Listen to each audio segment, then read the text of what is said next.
Yeah, just patch it in. They'll just be late over there. That's all. Welcome, everybody, to the newest, greatest, freshest, most current episode of Wealth for Generations. We've got an exciting one for you today, as we always do. You know how we do over here. Um, but yes, we are running a little behind. Sorry. And with that being said, we're gonna have to push through a little bit as well. Um, Click it and see if it'll pop up. Just click in like you're gonna enter it. Yeah, Elijah for hire. Yep, right there. Um, so yeah, without any further ado, let's get into some introductions. Right here in front of me, we got the reigning champ, the engineer of all engineers. We got Mr. James Marrero. How's it going? How you doing today, sir? I'm doing great, as always. Awesome. Thank you for being here, sir. I appreciate you being able to hold it down on the ones and twos, or just the one today. Yeah, the One one, and a half, technically. one and a half. You Hey, guys, we'll see that later. yeah, you'll Yep. get it. You'll get it later. Yeah, one and a half, technically. But first and foremost, let me announce that y'all, whoever's watching and whoever chimes in now, y'all need to pay attention for the rest of the month. If you don't know, go to my social media and figure it out, or stay tuned and keep your ear open. Spread your toes wide so you can hear me good, because I'm trying to give y'all some stuff. But let's get into the show. We got the first segment of the show, which is one of my favorite. Or actually, I'm sorry. Before we get into the show, today we're gonna do it a little bit different. I'm gonna tell you right now. I'm still in a meeting. I'm still in the huddle about what we're going to be doing for Asking the Masses. So we don't have an Asking the Masses today. We are giving it up today. Mad respect to the Afro-Indigenous people today. If you are, I don't know, like living under a rock and never heard of United States culture, you might not know this is Black History Month. So last episode, we gave a shout out to our Afro-Latino people out there. And this week, we're giving a shout out and much respect to our Afro-Indigenous people. So I just like to be the one, to throw a little curveball here and there. We all learned about the Martin Luther King. We all learned about Malcolm X. There's the Rosa Parks, Harriet Tubman.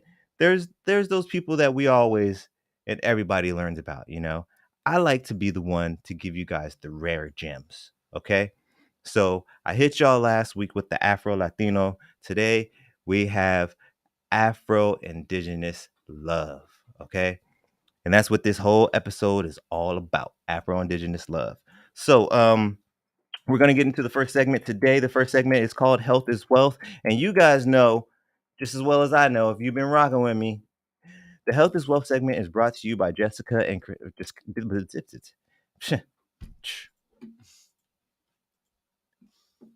going to try that one more time because it's supposed to go smoothly.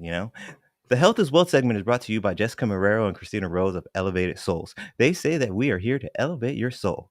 You can reach them at 480-269-2649, or you can follow them on the IG, which is what I recommend, so you can see all the fancy new handmade jewelry that's popping up. You can follow them and see where they're going to be, keep updated on specials and all that jazz, what kind of juices they got in season, all that. But if you want to do that and you want to find them on IG, you can find them at ELIVE, the number 8_SOULS.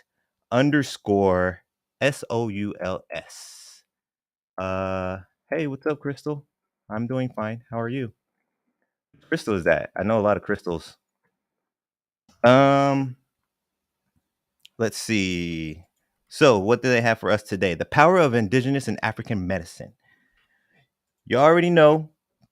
Over here, we're talking about health and wealth. Today, we're digging into a history lesson that's not just about survival, but about how indigenous and African medical knowledge literally saved lives and shaped modern science. And yet, folks like Ona, oh man, I practiced this before we left too.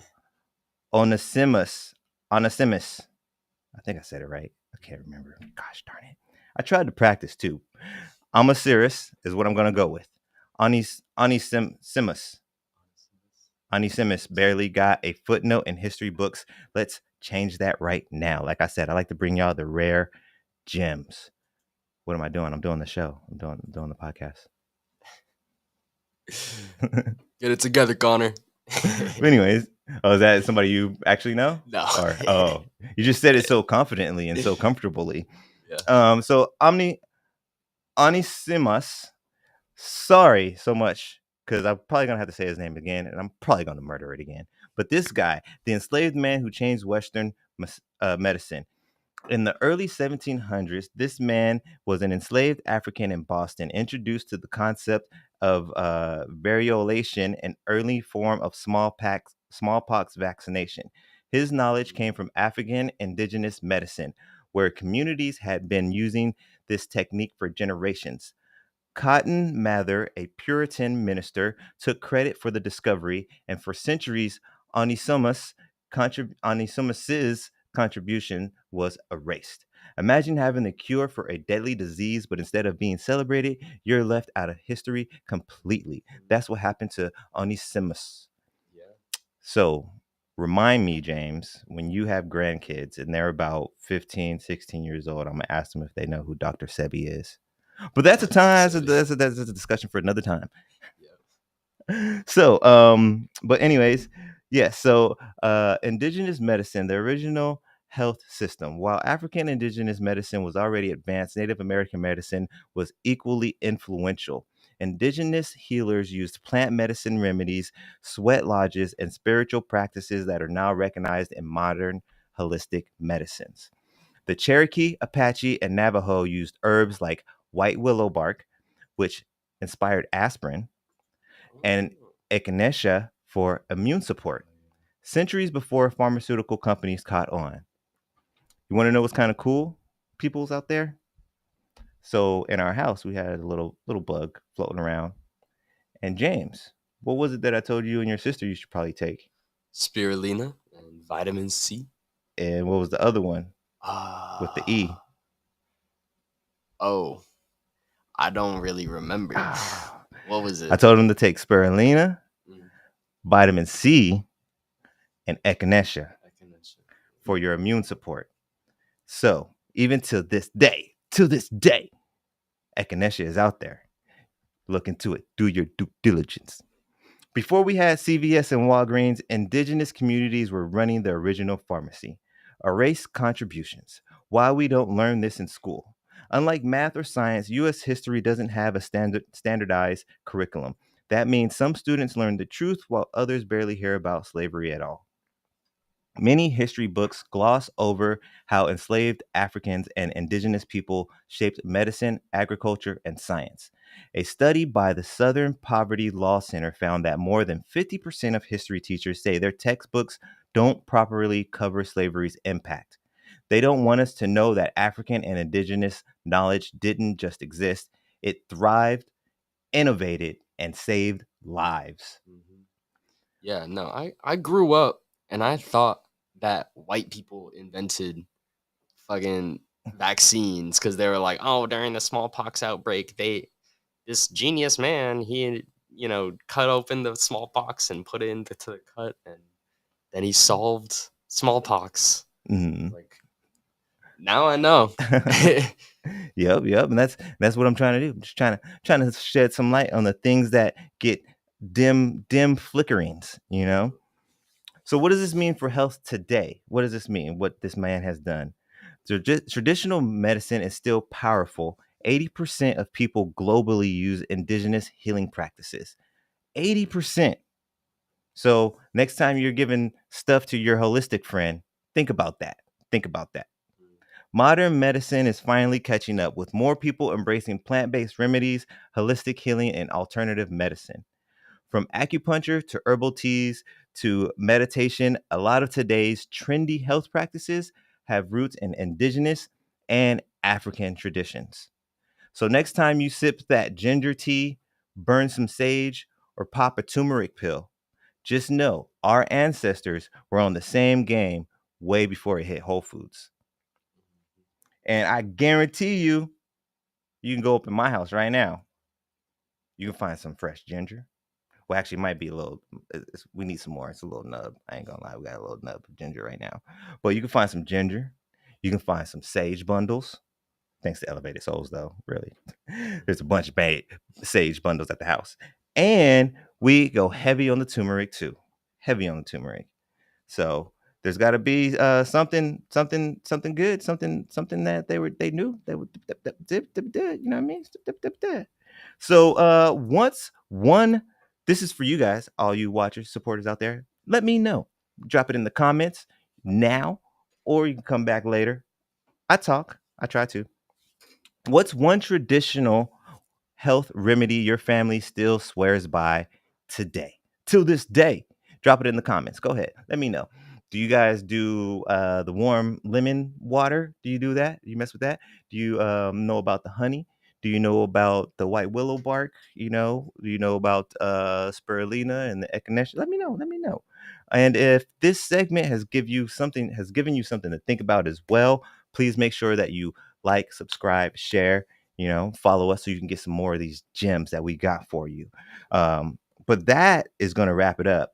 Unless do you have anything that you would like to share? Do you have any traditional health remedies that we still use today that you might want to mention, James, that you can remember? Um, so since I was a little kid, whenever I got sick, my grandma would like slather me with friggin' Vicks. And honestly, it works. It like literally it opens everything up and you can Mm-hmm. sleep so much better. And it's like genuinely like a nice feeling to have.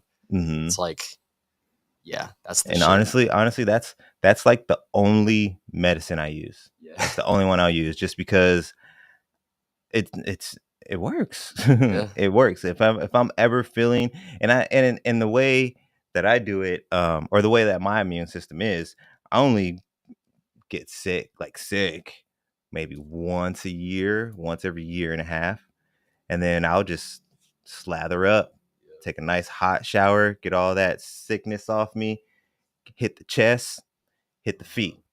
People forget about that one. Yep. Hit the chest and hit the feet. Got to hit the bottom of the feet. Sleep with some socks on. Sweat it out. You'll be good tomorrow. You'll be good. You'll be all right. But that's going to wrap it up for the Health is Wealth today. We're going to keep it rolling right into the next segment. And that is one of my favorites. Like I said, we're asking the masses is still a limbo right now. So we're going on to the meat and potatoes, the wealthy wisdom today. Yes. Remember, we are talking about Afro-Indigenous. So, we're here to drop some gems today about some Afro-Indigenous people. Um, talking about the powerful history, Black and Indigenous folks who shaped history through resistance, wealth building, and culture. Afro-Indigenous people, individuals of both African and Indigenous ancestry who have played crucial roles in history. We'll be diving deep into Paul Cuffes. I think I'm saying that right. Y'all work with me, okay? Arizona education. We're like 40 something, 45 and higher, somewhere like that. Just bear with me, okay? Diving deep with Paul Cuffe's legacy, other historical figures, wild and unexpected ways Afro-Indigenous figures made money. And if you are liking this right now, drop a fire emoji. Just do it. Do it. I dare you. I dare you. You ain't got the balls to do it. You ain't no. I'll call you out. If you do it, I'll call you out. You ain't got the balls. But anyways, let's get into some Paul Cuffey, entrepreneur and pioneer. Time to get serious for a second, because this man right here, a true blueprint of generational wealth. True. And a do it yourself kind of guy. Okay. So born in 1759. Woo, that's a long time ago. Born in 1759 in Massachusetts to a freed African father and a Wampanoag Wampanoag mother. Sorry for my native indigenous people out there. I apologize if I murdered that. Overcame barriers as a Black and indigenous man in the 1700s. Uh, the maritime empire and wealth building. He owned a fleet of ships he built, mind you. That's why I said he was a DIY kind of guy. I mean, not every single one by hand himself, you know what I mean? But he was heavily involved in building his own fleet of ships, which actually made him one of the richest black men of his time. One of the richest of his time. He advocated for black and indigenous rights. He fought against taxation without representation. Ooh, how many of y'all heard of that one before? Hmm? Taxation without representation. He started the Back to Africa movement, organized and funded a voyage to Sierra Leone. Shout out to my boy Tayu. My boy Tayu. He's from Sierra Leone. So, philanthropy and education.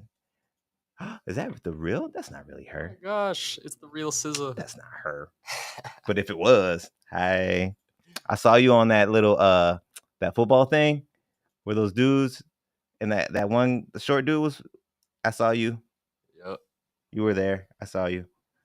And all that red. I saw it. Um, philanthropy and education. He built schools for black and indigenous children, legacy and impact. He laid the foundation for black entrepreneurship, like literally. 1700s. This man had his own, like, that's like saying, um, how should I say? That's like I don't even know anybody that could do that. I could compare that to, really, honestly. That'd be like that'd be like Tyler Perry if you gathered up all his movies and then got him and sat him on top of his because I believe he has a what are they called, the film buildings. Film buildings. Yeah, he has like a damn, I'm gonna feel so stupid right now at this point. What are they called? Where you go do the movies and stuff like that? Like a studio thing, right? Is it just a studio when it's like a big one though? Like a big Yeah. facility, it's still just a studio? Yeah.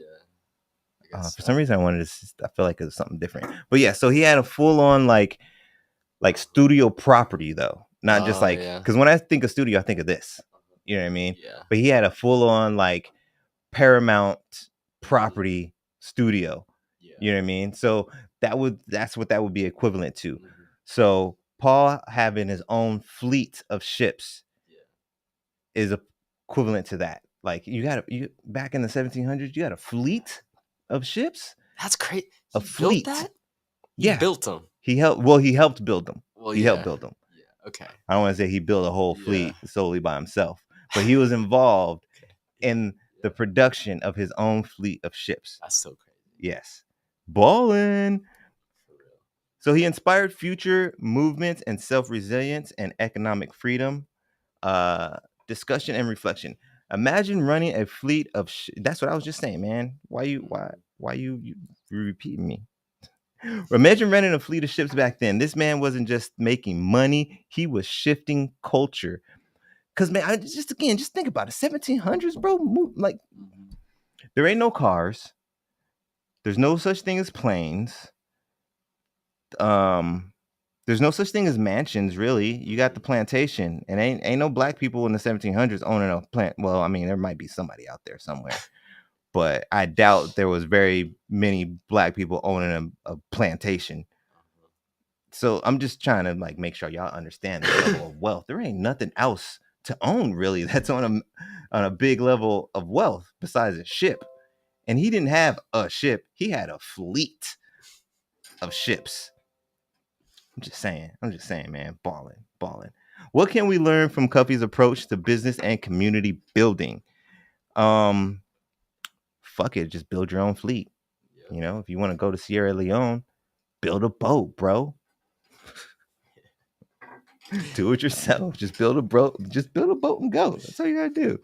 But I think one of the biggest things though that's important to this guy is the fact that um he embraced both sides. You know, it says here that he created schools for black and indigenous children. He wasn't just one or the other. He Mhm. also helped get people back to Africa, back to Sierra Leone, where he actually went there and he freed a bunch of people from slavery in Sierra Leone. So yes, man, big Yeah. big kudos to him. Big kudos, big shout out to him. Um, are you familiar with this guy at all? No, I Awesome. didn't know about that Perfect. guy, and he seems cool as hell. Perfect. That's what I'm saying. I like bringing out these rare gems, man. We got to bring out the rare gems. Yo. But that's gonna wrap it up for the wealthy wisdom today.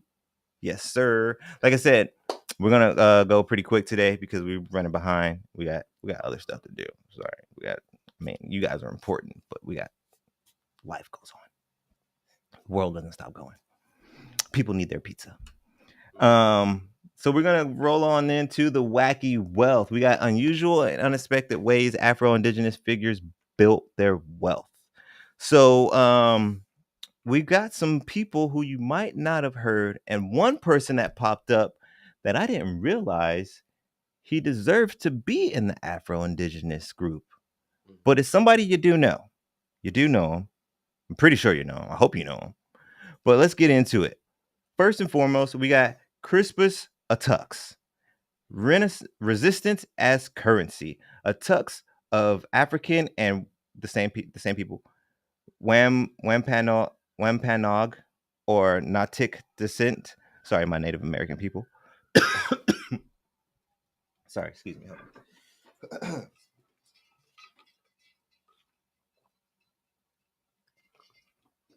Oh Everybody man. remember to drink water. Yes, yes. Water is good, especially if you live out here. Uh-huh. Especially if you live out here in the desert. Better drink your water. Do it.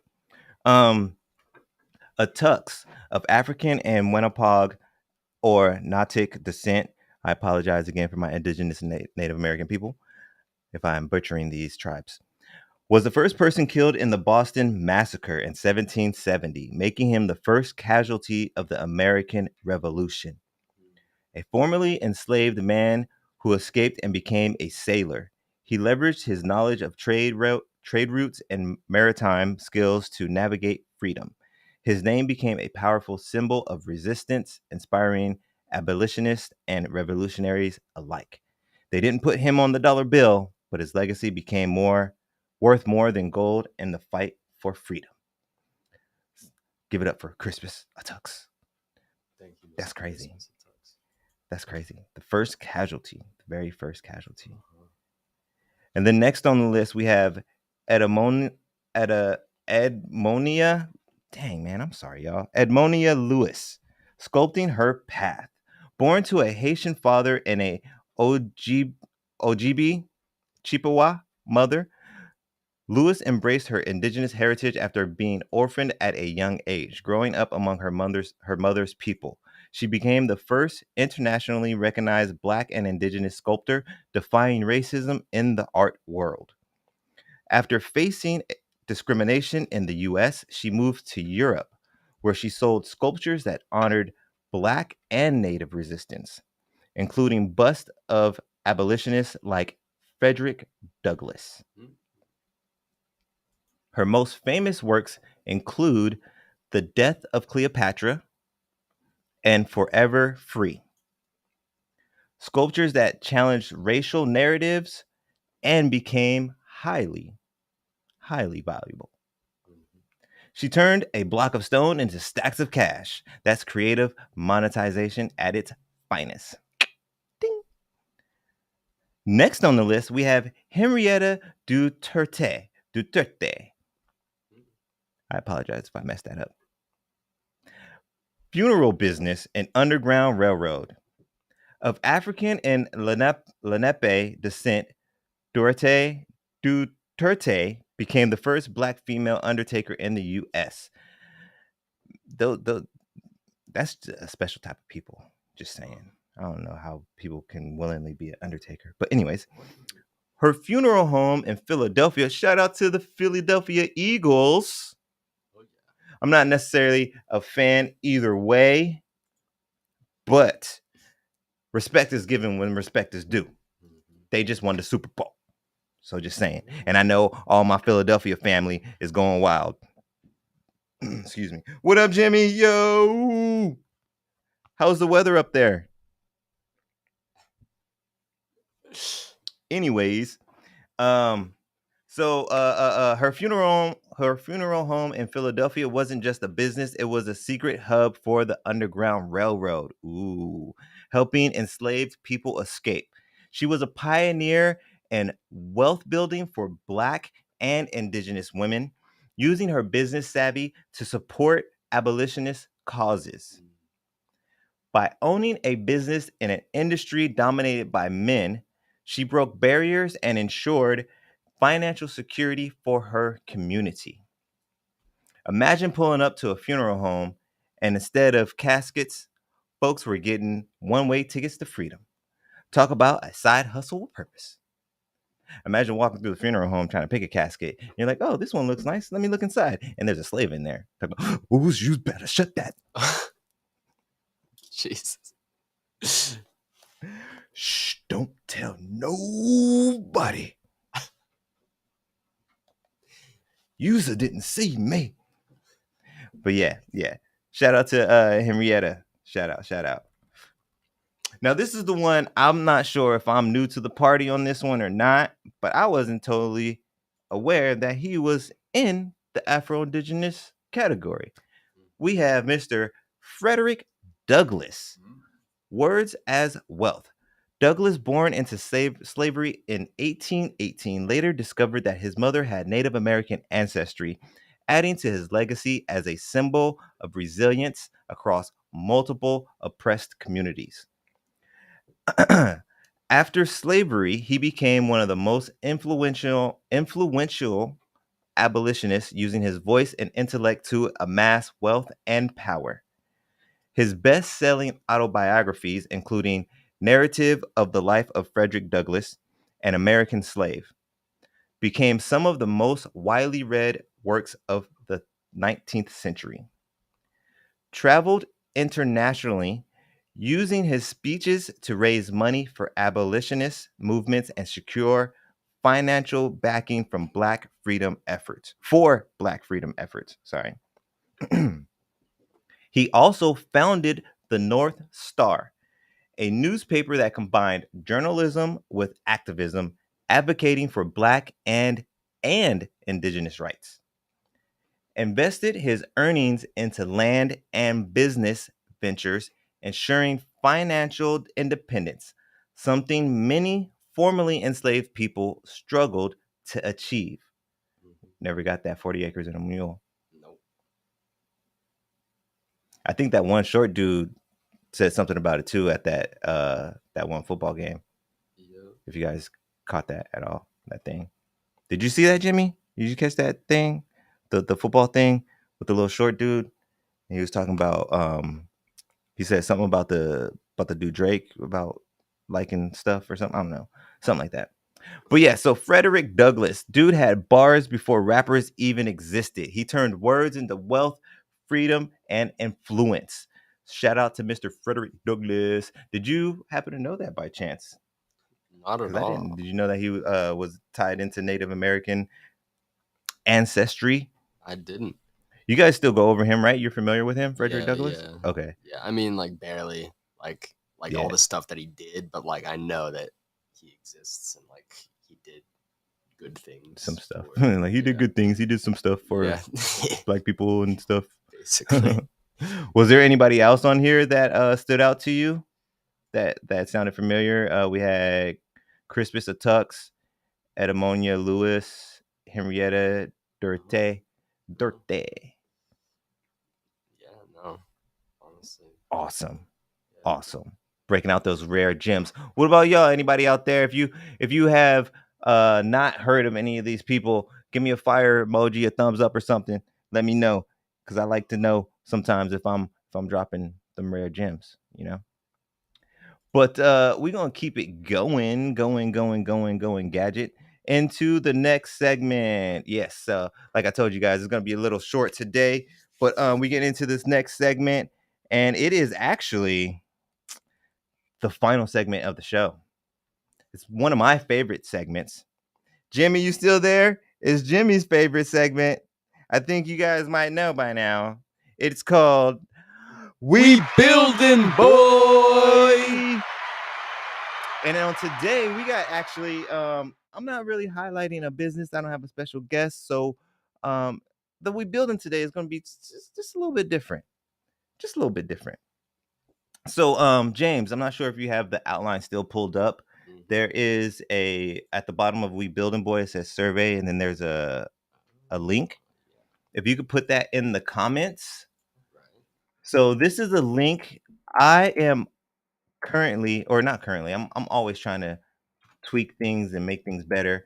This is a audience survey. So if any of you guys see this, so check it out. Have a opportunity to fill it out, please check out the audience survey. It'll help me make Wealth for Generations better for you guys. It is anonymous, but at the end, there is a note that if you would like a shout out on the show or if you would like to inquire about booking a guest spot, you can leave your information so I can contact you later. But otherwise, it is fully anonymous. So please check it out and let me know what you think. Check out the survey. The link is in the comments. So hopefully I get like 800 replies. But that is not the important, or not the important. That's kind of important. It's kind of important because I want to Mhm. make tweaks to better serve you guys. But the cool thing, the really cool thing is the raffle. If you aren't Oh. fully following me on social media, you might not know about the raffle. So I got a $10 raffle going on. You get 2 tickets, not one, but 2 tickets to this guy, right here. Oh. The Arizona Cannabis Awards Music Festival. So the raffle, we're doing a $10 raffle. You get 2 tickets to this event, and you get a copy of that poster. But you also get a bundle included. James, can we show them the bundle? Here is the bundle. Check out this bundle. Okay, so if you guys are paying attention and locked in, you locked in right here. Okay, so over there to the left, I believe, you have your 2 black shirts. You got your rolling tray in the back right there. That's the world's most versatile rolling tray right there. You got a little bundle of stickers in the center. You got your sip elixir. You got your grinder plus matching pack of papers, which actually have the paper filter in there too. Mm, nice. And then you got your Stizzy lanyard, and you got a trap culture koozie.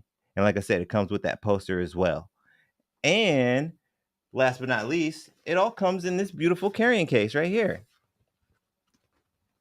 So I want to make sure I give a big shout out to Mojave and a big shout out to Imrod, because without Imrod, this giveaway and raffle would not be going on. Also, I want to give a big shout out to All Access USA. I believe, yeah, I said that right. Yeah, All Access USA, and a big shout out to the Arizona Cannabis Awards. Um, dang, it's so long. Arizona Cannabis Awards Music Festival. Yes, shout out to them. But yes, you can contact me however you please. Is a $10 per entry, and you get 2 tickets plus everything that I just mentioned in the bundle. And it's all going to be in this beautiful Mojave bag for you guys. So hit me up. That it started on the 12th, and it will be going until the 23rd. And then on the 24th, I will be going live, not through Restream. So make sure if you enter, you need to be following me, subscribe, follow, because it won't be on Restream. It won't be at the studio. I'm going to announce live on my Instagram and my Facebook the winner on the 24th. No more acceptance after the 23rd, and we're going to pull for the winner on the 24th. You get the 2 tickets and everything we just went over. So make sure you enter. Make sure you hit me up. That's got to be over like $150 value right there, worth of stuff right there for $10. So come on, and also make sure you are following and subscribing, because I'm gonna do a giveaway too. I got a couple extra ones, so I'm gonna drop a location later on today, and I'm gonna give away this little combo right here. You see this? You see this little combo? 1 ticket and a poster. You see this? You see this? I'm gonna give this away. I'm giving it away. You see this? Well, this It's and more this. than $50 of value right there. I'm gonna do a pull-up giveaway. That's what I'm calling it. A pull-up giveaway. I'm gonna drop a location. First person to pull up on me and show me that you were following me on whatever. It could be YouTube, Facebook, Instagram, whatever it is. Just pop up on me, show me that you follow me, and you can have the ticket. That simple, that easy. So you could either stay tuned for that and try to get yourself a single ticket, or if you want, you can do the $10 raffle and you get the whole bundle plus the 2 tickets. 2 tickets for $10. And that bundle, that whole bundle right there. Man, Insane value. insane value. And again, man, I'm probably going to say this like a million times until March 1st, but shout out and thank you to Mr. Michael Rodriguez, Mrod. Without him, I would not be able to even be hooking y'all up. Like I say, if I get hooked up enough, y'all get hooked up. I like to spread the hooked upness. Yeah. That's my new word, hooked upness. But yeah, man. So y'all stay tuned, follow, subscribe, make sure all you Arizona people, if you're interested in going to this festival, stay tuned, man. I'm gonna do a pull-up giveaway today, or you can just contact me and get into the $10 raffle. It ends on the 23rd. But before we wrap it up, you got anything to say to the people, Mr. James, for the We Building Boy? So if you are located in Arizona, actually, you don't even have to be located in Arizona. Wherever you are, if you got footage, if you want footage, if you want pictures, I can edit it, I can shoot it, I can do anything that you want me to with it. So you can hit me up at Earth Through Aperture, Earth Through Aperture on Instagram. It's all together though. And you just let me know what you need, and I will hit you back for sure. Definitely. Cool. So yes, you guys definitely go up on the Instagram and check out this man's work. Hire him, get him hooked up, and go on my Instagram. Holler at me, getting this raffle, or follow it and grab this free ticket. This one is gonna be completely free. All you gotta do is pull up. Just pull up and show me that you follow. But on that note, like I said, it's gonna be a bit of a quick one today. So peace.